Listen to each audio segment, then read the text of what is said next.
Once upon a time, in the faraway Nigerian village of Umuoka, a place where tall palm trees danced with the wind and the laughter of children filled the dusty paths, there lived a young girl named Zainab, born into a poor but deeply loving family. She learned from a tender age the profound value of hard work, kindness, and unwavering patience. Every single morning, long before the sun had fully claimed the sky, Zainab would secure her wrapper, lift her clay pot, and make the barefoot journey to the stream, fetching fresh water for her family to begin their day. Zainab's life was simple, yet it was rich with meaning and purpose. She was a constant help to her mother, selling roasted corn and groundnuts by the bustling roadside.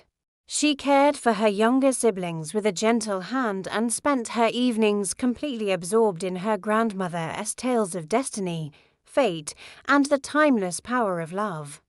Although she owned no fine clothes or sparkling jewels, Zainab moved with an innate grace that captivated those around her.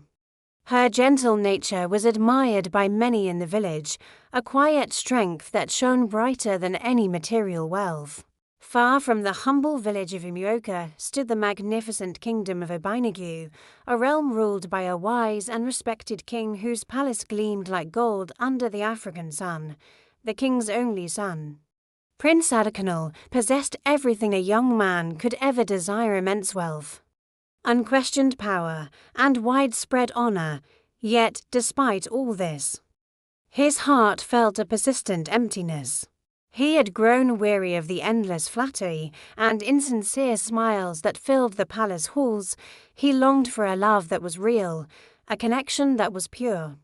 Not a union dictated by status or ancient tradition. One day, driven by this deep yearning, the prince made a bold decision. He would disguise himself and venture beyond the protective walls of his palace.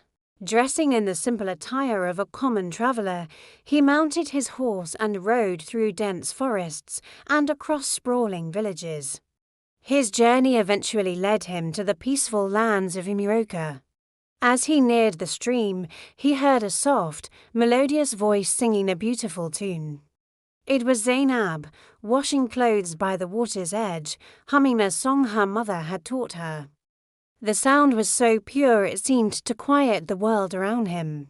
As the prince listened, hidden from view, a moment of misfortune struck. Zainab slipped on a wet, mossy stone and cried out as she lost her balance. Without a second thought, Prince Adekunle